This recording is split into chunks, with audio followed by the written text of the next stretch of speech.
Assalamualaikum warahmatullahi wabarakatuh. Nama diberi Nik Nur Alia Nabilah binti Abu Hassan dari unit BM1. Hari ini saya akan mempersembahkan tugasan yang saya dapat iaitu tugasan 2, analisis 5 bentuk kesalahan ejaan, kata dan ayat yang terdapat dalam hasil penulisan karangan murid tahun 6. Jadi ini contoh penulisan karangan murid tahun 6. Yang pertama, kesalahan ejaan. Kesalahan menyatu padukan yang kita dapat lihat dalam perenggan pertama, baris pertama. Sepatutnya dieja dengan menyatu padukan. Harus dieja dengan rapat. Kesalahan yang kedua, tidak. Dalam perenggan pertama, baris kedua. Sepatutnya dieja dengan tidak. Kerana huruf kecil kerana penggunaan huruf besar pada kata tersebut hanya digunakan pada permulaan ayat. Yang ketiga, sebaliknya. Dalam perenggan pertama, baris ketiga. Sepatutnya dieja dengan sebaliknya. Sebaliknya merupakan ejaan yang tepat. Yang keempat, memerlukan. Sepatutnya memerlukan. Penjelasan, memerlukan merupakan ejaan yang tepat. Kesalahan yang kelima, keikhlasan. Pembetulan, keikhlasan. Penjelasan, keikhlasan merupakan ejaan yang tepat. Jadi ini kesalahan ejaan seperti yang digariskan.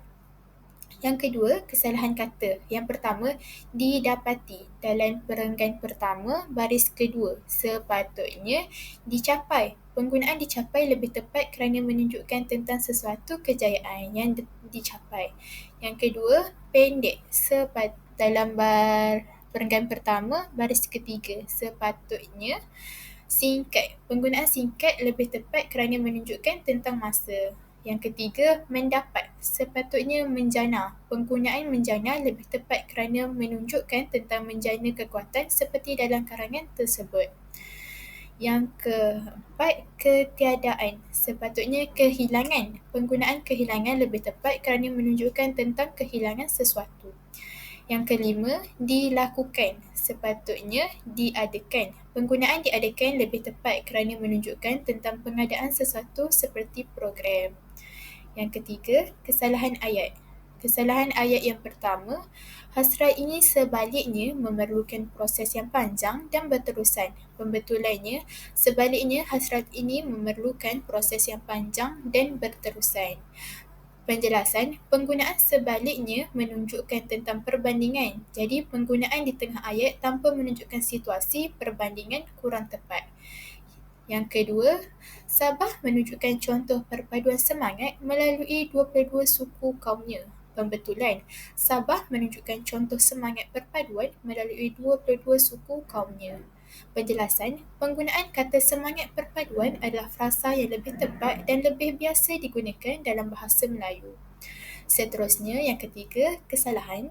Rakyat Sabah menghargai dan menerima kepelbagaian wujud.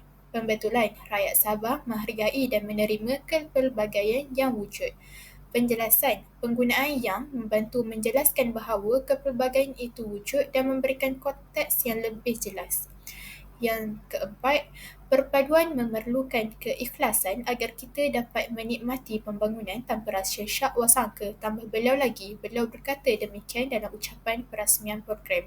Pembetulan, perpaduan memerlukan keikhlasan agar kita dapat menikmati pembangunan tanpa rasa syak wasangka. Tambah beliau berkata demikian dalam ucapan perasmian program. Ayat ini kurang tepat kerana mempunyai struktur yang kurang jelas iaitu menggabungkan banyak idea dalam satu ayat tanpa pembahagian yang sesuai. Yang terakhir, antara aktiviti yang terdapat dalam perkemahan tersebut ialah merentas hutan. Pembetulan, antara aktiviti dalam perkemahan tersebut ialah merentas hutan.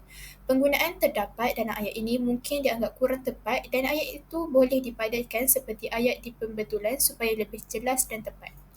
Jadi ini kesalahan ayat seperti yang telah saya garis. Jadi ini rujukan yang saya gunakan sepanjang saya menganalisis karangan murid tahun 6. Sekian, terima kasih.